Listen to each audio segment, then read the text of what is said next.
네, 더불어민주당 대권 주자들이 예비 경선 투표를 이틀 앞둔 어제 정책 프레젠테이션 경쟁을 벌였습니다. 네, 야권 유력 주자인 윤석열 전 검찰총장과 안철수 국민의당 대표가 첫 회동을 가진 가운데 최재형 전 감사원장은 사퇴 9일 만에 정치 참여를 공식 선언했는데요.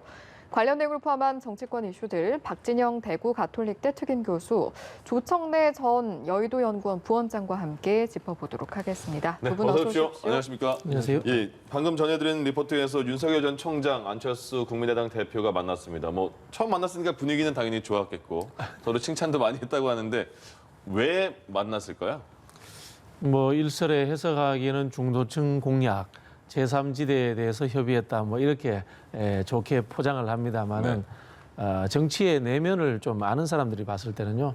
윤석열 총장이 최근에 있었던 엑스파일이라든가 장모 문제, 그다음에 부인이 연루된 의혹들 이런 것들에 대한 기사를 다른 것으로 덮으려고 하는 이슈 전환 의도다.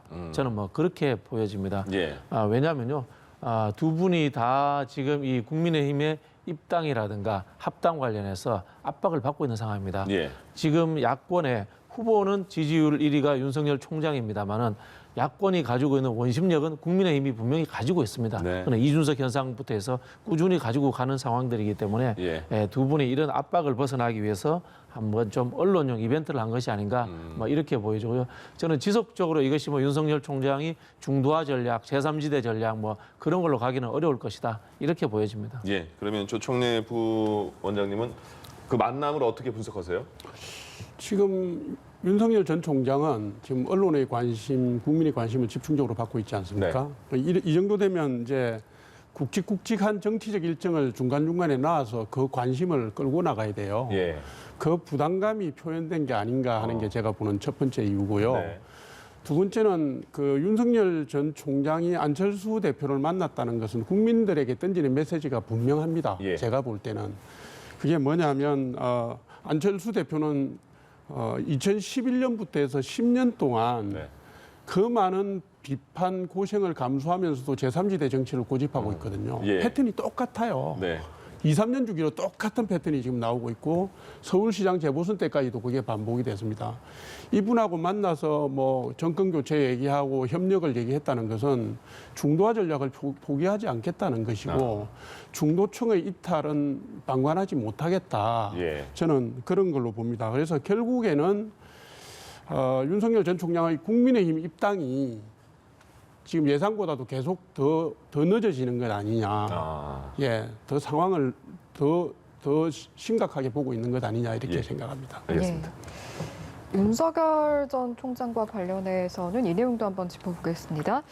며칠 전에 윤 전 총장이 탄소 중립이 아닌 탄소 중심이라는 문구가 새겨진 마스크를 쓴 것이 알려지면서 뒤늦게 논란이 일었습니다. 사진을 한번 볼까요? 사진을 보면 원자력, 탄소 중심 이렇게 써 있는데 이게 또 문제가 된 게 사실 탄소 배출을 줄이자 탄소 중립에 대한 이제 토론을 하는 자리에서 반대 내용이 적힌 마스크를 쓴 상황이 된 거라서 일단 윤 전 총장 측에서는 주최 측의 어떤 실수였다라고 입장을 밝히긴 했어요. 그 실수가 반복되면 그것도 실력입니다. 윤석열 총장이 어제 이제 그 안철수 대표를 만났습니다만은 안철수 대표가 10년 동안 참 많은 실수와 우여곡절을 겪었고 사실 저도 때로는 조롱 섞인 발언을 하기도 하고 이렇게 했었는데요. 어떻게 보면은 정치적 훈련이 되지 않은 상태에서 정치권에 들어와서 생긴 일이기도 하고요. 또 한편으로 보면 이게 만약에 국민의힘에 입당해서 전문적으로 정치적으로 훈련된 사람들의 주위에서 도움을 받았더라면 이런 일이 벌어졌을까요? 그런 측면에서 저는 이것은 하나의 해프닝이기도 하지만은 한편으로 보면은 국민을 책임지는 책임 정치라는 측면에서 개인의 스타성으로 하는 정치에 저는 한계다. 저는 물론 그렇게 하면 국민의힘이 더 세질 수도 있겠습니다만은 여권의 입장에서 한국 정치의 발전을 위해서는 정당에 입당하는 것이 저는 바람직하다 그런 생각입니다. 하필 그러니까 탈원전 반대를 내세우고 있는 상황에서 오타가 저렇게 또 교묘하게 탄소 중심으로 오타가 나와서 더 저런 지금 저희도 얘기를 하고 있는 것 같은데 이렇게 그럼 주위에서 실수가 반복되면 또 그것도 실력이라고 말씀하셨는데 반복되는 실수를 제어해 주기 위한 주위의 참모진들도 많이 중요하지 않겠습니까? 이게 이제 뭐 저 원자력 공학 전공한 분들하고 간담회하고 인근에서 호퍼집에서 열린 뭐 토론회에 참여했는데 주최측이 준 마스크를 썼다 이 얘기 아닙니까죠? 뭐 해프닝이라고 할 수는 있죠. 네, 그런데 수 있죠. 이제 원자력 그다음에 탄소 중심 기후 대응 이렇게 써놨잖아요. 네. 탄소 중심이라는 용어는 아예 없습니다. 탄소 중립 아니면 탄소 제로지. 근데 이제 그 탈원전 행보가 윤석열 총장의 거의 1호 행보잖아요, 지금. 1호 행보인데 그 마스크의 잘못된 문구를 발견한 사람이 현장에서 없었다는 것은 문제가 좀 있죠. 이거는 뭐 작다면 작지만 심각하다면 심각한 오개티입니다. 예, 알겠습니다. 또 하나 그 야권의 유력 대권 주자로 꼽히는 최재형 전 감사원장이 사퇴한 지 이제 9일 딱 됐는데 9일 만에 언론사와 인터뷰를 해서 전화 통화를 해서 대권 도전을 하겠다 이렇게 밝힌 겁니다. 근데 확실하게 대통령 출마하겠다라는 것보다 일단 정치 참여는 하겠다라는 것까지는 밝힌 거잖아요. 그럼 그게 네. 정치 참여라는 게 대통령 선거라고 봐야 되는 겁니까? 그렇게 봐야 되겠죠. 예. 뭐 당연히 그렇게 봐야 되겠죠. 늘 뭐 비판해 왔습니다만은 바로 직전 사정기관의 장이 정치권에 나오게 되면은 사정기관의 장으로서의 활동할 때에 판결이라든가 이런 것들에 대해서 이 정치적 오해를 불러일으킬 수 있습니다. 네네. 그런 부분에서 적절치 않고요. 예. 또 한편으로 보면은 참 속된 표현 같습니다만은 좀 배은망덕한 측면이 있습니다. 저는 뭐 그렇게 생각합니다. 특히 예. 이제 이분 같은 경우는 윤석열 총장처럼 이 여권 전체와 과도하게 뭐 마찰을 빚거나 이런 거 아니거든요. 네. 뭐 굉장히 좀 약한 정도 수준이었습니다. 이렇게 나왔다는 부분에서 더 좀 안타까운 측면이 있고요. 저는 뭐 정치하는 분들이 여러 가지 명분을 내세웁니다만은 실제로 개인적인 욕망이 강한 분들이 정치하는 측면이 있습니다. 네. 근데 그런 것들을 이제 명분으로서 포장을 하는데요. 좀 적절치 못한 처신이라는 생각이 들고요. 예. 앞에서도 제가 계속 말씀드립니다만은 개인의 스타성을 하는 정치는 책임 정치를 할 수 없는 상황을 만들어 버리고요. 예. 정치적으로 국민들에게 크게 저는 도움이 안 될 것이다. 그런 생각이 듭니다. 그러면 그 어떤 분석에서는 윤석열 전 총장이 만약에 지지율이 떨어진다 했을 때 플랜 B, 그러니까 대안이다 이런 말도 나오는데 대안이 될 수가 있는 상황입니까? 저는 뭐 그 정도까지는 어렵다고 보는 게요. 일단 인지도가 낮습니다. 예. 인지도가 낮고요. 그다음에 윤석열 총장이 우리 정부의 반대쪽에 굉장히 상징적인 위치를 차지하고 있다면은 예. 아까도 제가 말씀드린 것처럼 최재형 감사원장은 그렇게 큰 갈등 상황이 아니었기 때문에 예. 저는 그런 중심적 역할을 하기는 어렵다고 보고요. 다만 야권에서 꿈꾸는 빅텐트에 네. 좀 의미 있는 일원 정도, 한 사람 정도로서의 역할은 할 수 있지 않을까 뭐 그런 생각이 듭니다. 예. 최 전 원장의 경우 아무래도 정치적 기반이 당장 없다 보니까 국민의힘 입당 가능성이 높다는 분석이 있어서요. 여기에 있어서 좀 변수는 없을까요? 우선 그 말씀 드리기 전에 우리 박 교수님 말씀하신 거 한마디만 제가 짚고 넘어가겠습니다. 예. 이게 그 오죽하면 대통령 직속의 헌법 독립기관인 독립기관장이 대선 출마를 검토를 하고 네. 사정기관장이 출마를 검토하겠습니까? 이 부분은 제가 볼 때는 문재인 정부가 반성을 해야 될 부분이라고 봅니다. 개인적인 욕망이나 야욕의 측면에서 보지 마시고. 근데 이제 최재형 원장 같은 경우는 저는 이게 정치 참여 선언 자체가 국민의힘 입당을 전제로 한 거라고 봅니다. 예. 이분은 정치적 기반도 그렇고 국민적 기반도 그렇고 정체성의 문제도 그렇고 예. 그래서 만약에 입당을 하지 않는다면 제3지대나 혹은 민주당으로 가야 되는데 잘 아시다시피 민주당은 가실 수가 없잖아요. 그리고 제3지대로 가기에도 이분의 행보나 스타일이나 기반으로 볼 때는 맞지가 않고 예. 그래서 제가 볼 때는 뭐 국민의힘 입당을 전제로 하신 거고 그러니까 7월 말경 정치 참여 선언 하시고 국민의힘에서 경선 일정에 돌입되는 8월 중순 이전에 입당하시지 않을까 이렇게 봅니다. 예. 근데 다만 이분이 아직 정치적 역량이라든가 당내 기반도 확인이 안 됐고 네. 아마 입당을 하시면 지지율 상승 효과가 일정 부분 있을 거예요. 예. 그런데 안 됐고 그다음에 입당하는 시점이 8월쯤이면 이미 이제 국민의힘이 경선차가 출발을 할 때라 예. 시동 변수도 걸고 있는 많아지고 흥행 요소도 많아져서 예. 예측을 하기가 좀 어렵다. 네, 그렇게 예. 봅니다. 예.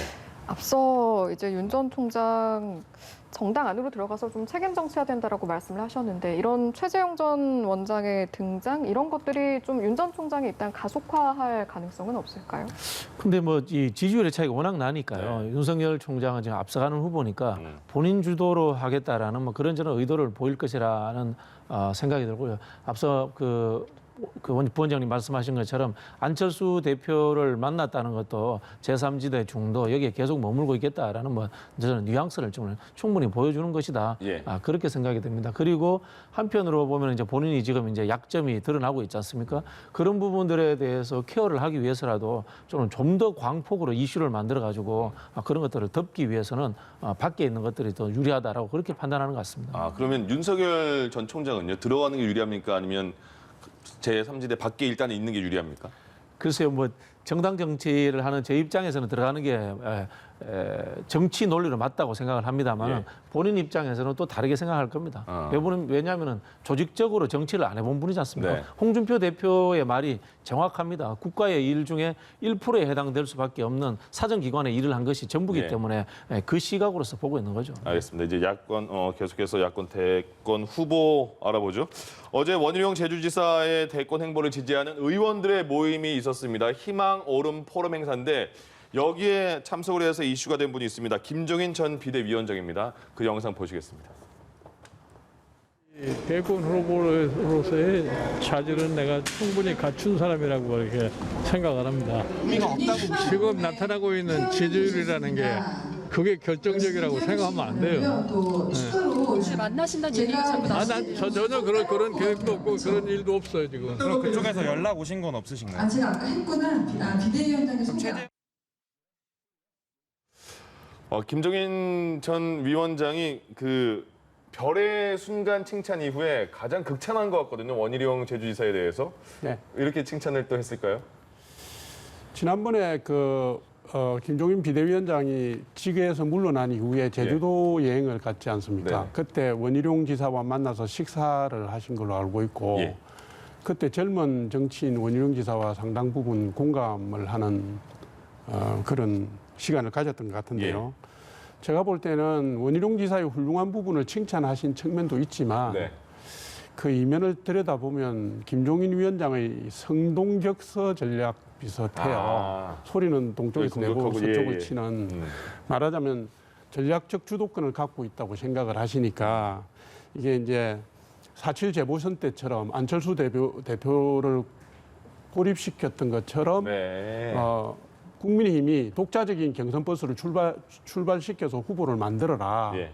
라는 말씀을 하신 것이고 그건 역으로는 윤석열 전 총장에게 링에 빨리 올라오라는 신호를 보낸 거라고 봐요. 예. 제가 볼 때는 존재감을 뭐 한 말씀 하시면 언론들의 관심, 국민의 관심이 확 모이니까 예. 좌지우지 하시잖아요. 네. 그러니까 전략적 주도권을 가진 분으로서의 존재감을 드러내신 발언이다 정도로 이해를 하고 있습니다. 그러면 이런 메시지가 계속 그러니까 되게 기분이 안 좋다라는 건 느낄 수가 있잖아요. 그렇죠, 네. 그러면 윤석열 전 총장이 한번 연락해서 만남을 요구할 상황도 될까요? 윤석열 총장이 연락 안 할 것 같아요. 그래요? 왜냐하면 뭐 다른 길을 가겠다라고 이미 이 두 분의 마음 속에 갈라짐이 생긴 것 같다라는 생각이 들고요. 예.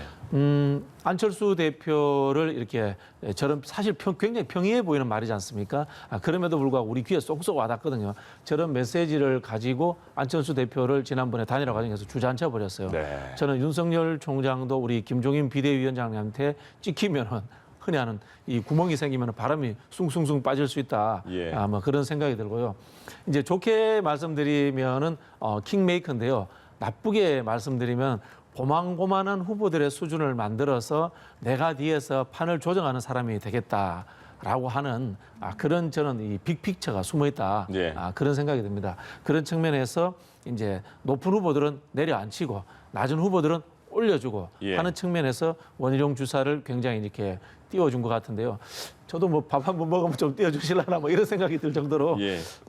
어쨌든 간에 김종인 비대위원장이 가지고 있는 네. 이 능력이라고 하는 것은 저는 탁월하다. 뭐 그런 생각이 듭니다. 그럼 네. 김종인 전 그 위원장과 윤석열 전 총장의 지금 관계는 많이 틀어져서 다시 붙을 가능성은 없다고 저는 보시는 없다고 겁니까? 봅니다. 왜냐하면 그렇습니까? 별의 순간이 온다고 했을 때 그때 오지 않았기 때문에 이제는 김종인 비대위원장이 보는 판 자체가 고만고만한 후보들을 가지고 이 빅 텐트를 치고 이것을 가지고 다음 정부는 분점 정부 형태를 가고 싶어하는 예. 그런 마음이 저는 드러났다고 봅니다. 지난번에 최재형 감사원장에 대해서 이야기할 때도 장기적으로 내각제 이야기도 엄빛 흘러나왔습니다. 네네. 이게 사실은 한국의 오래된 보수 세력들이 꿈꾸는 이 분점 정부를 통해 가지고 이 보수 대연합이라는 것들이 오랫동안 그리던 그림입니다. 그 그림이 머릿속에 있기 때문에 예. 물론 뭐 내각제가 안 되더라도 그런 수준의 고만고만한 후보들 그리고 뒤에서 조정하는 누군가의 그룹들 이게 사실은 흔히 하는 보수 대연합의 구도거든요. 이런 것들을 저는 뭐 그리고 있다 이런 생각이 듭니다. 네, 알겠습니다.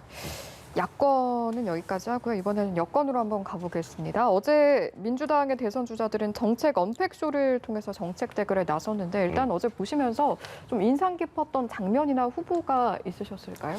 저는 오히려 그 좀 표현이 그렇습니다만 마이너라고 표현하는 후보들의 공약이 눈에 확 들어왔습니다. 네네. 특히 이제 그 최문순 후보라든가 김두관 후보, 양승조 후보, 이제 김두관 후보 같은 경우는 메가시티라는 공약을 들고 나왔더라고요. 우리나라를 5+4개의 지역으로 나누어서 새롭게 행정구역 개편하자 뭐 그런 이야기를 했었고요. 최문순 후보도 우리 삶 자체를 4가지로 나누어 가지고 새롭게 구성해보자 이런 이야기를 했었는데요. 예. 실제로 그 정치라는 게 우리가 그렇습니다. 한편으로 보면 정책과 비전으로 보고 또 한편으로 보면 게임처럼 보거든요. 근데 솔직히 우리 언론이 정치를 게임화시키는 경향이 좀 있잖아요. 그런 부분에 있다 보니까 그 사람이 가지고 있는 정책 비전이나 이런 것들에 대해서 우리가 제대로 못 느끼게 되고 국민들이 보지 못하게 해서 대선을 가는 그런 상황들이 있습니다. 그런데 역으로 생각을 해보면요. 정책을 재미있게 풀어내는 것도 그 정치인의 실력이거든요. 그런 측면에서 저희는 어제 발표했던 분들을 보니까 딱 두 부류로 나눠집니다. 네. 정치 이야기만 하신 분, 정책 이야기만 하신 분이 있는데 정책 이야기를 정치적으로 재밌게 하는 분이 정말 실력 있는 분이다. 그런 측면에서 앞으로 좀 더 발전해 주시면 고맙겠다는 제가 조언드리겠습니다. 그러니까 말씀하신 것처럼 어제 보니까 그 선두권 지지율 선두권 있는 분들은 대부분이 정책에 대한 언급은 많이 안 하시고 뭐 김대중, 노무현 전 대통령에 대한 언급을 많이 했고요. 그렇게 해서 뭐 지금 지지율 좀 하위권에 있는 분들은 정책에 대해서 많은 표현을 했고 어떤 그 심리적인 게 있는 겁니까? 컷오프 전까지?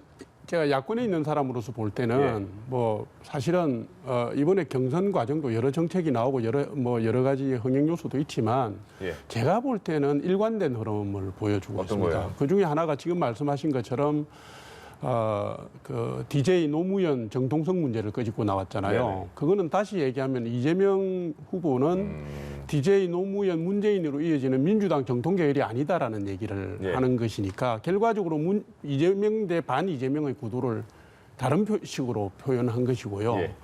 그리고 정책도 보면 특히 부동산 정책을 보면 문재인 정부가 수요 억제와 징벌적 과세를 통해서 사실상 부동산 정책에 실패를 했는데 후보들이 내신 공약을 보면 대통령보다 한 발 더 나가 있어요.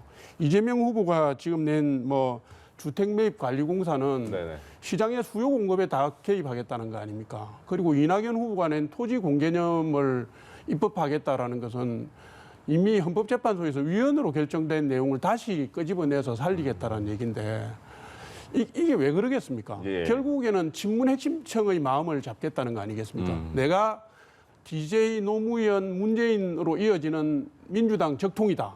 또 한편으로는 내가 문재인 대통령이 추진하던 정책을 더 확실히 완수하겠다. 이게 일관된 흐름이죠.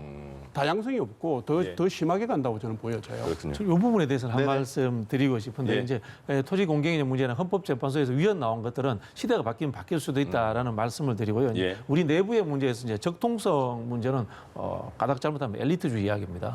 이건 왜냐면요. 이재명 후보에 대해서 공격을 하면서 나는 DJ 노무현 문재인의 적통을 이었다고 하는데 DJ 문재인 노무현 때 그러면은 장관하고 국회의원 한 사람은 적통을 잇는 거고 저처럼 일반 당원으로서 20년 있었던 사람은 그럼 적통을 잇지 않는 겁니까?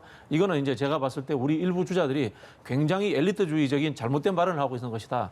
그 말씀 드리고 싶습니다. 알겠습니다. 다음은 이제 국민의힘의 유승민 전 의원과 하태경 의원이 공약으로 대선 출마 공약으로 여성가족부 폐지하겠다. 뭐 젠더 갈등을 더 부추기는 것이다. 이렇게 말을 했어요. 여기에 이준석 당 대표도 여기에 동조하는 모습을 보였고요. 어떻게 생각하세요? 젠더 갈등과 그다음에 이대남에 대한 공약적 차원에서 나왔다면 굉장히 잘못된 겁니다. 네.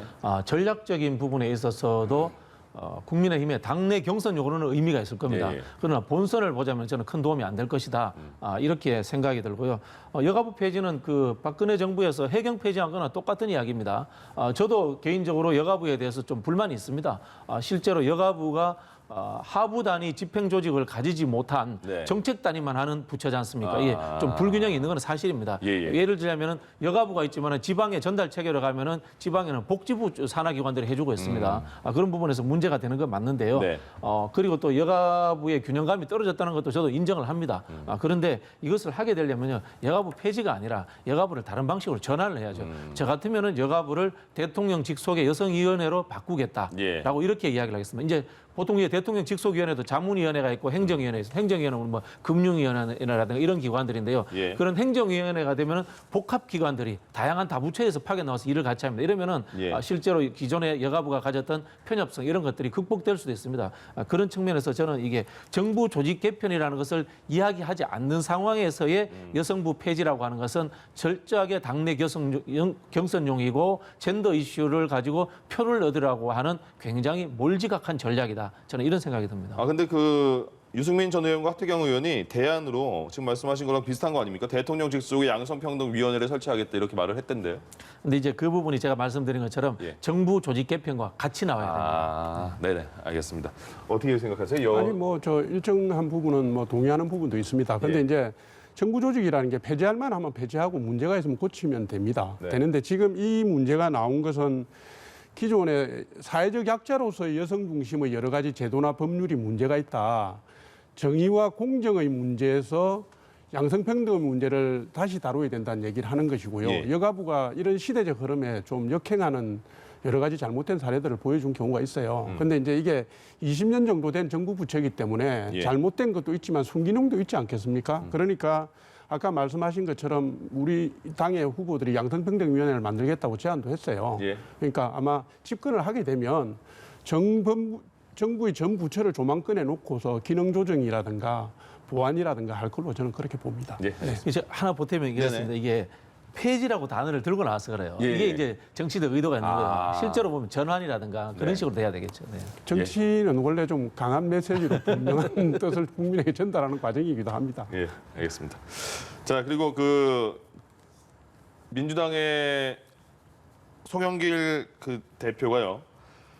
박정희 전 대통령에 대해서 고속도로 뭐 포항제철 이거를 좀 칭찬한 언급을 했어요. 왜 그랬을까요?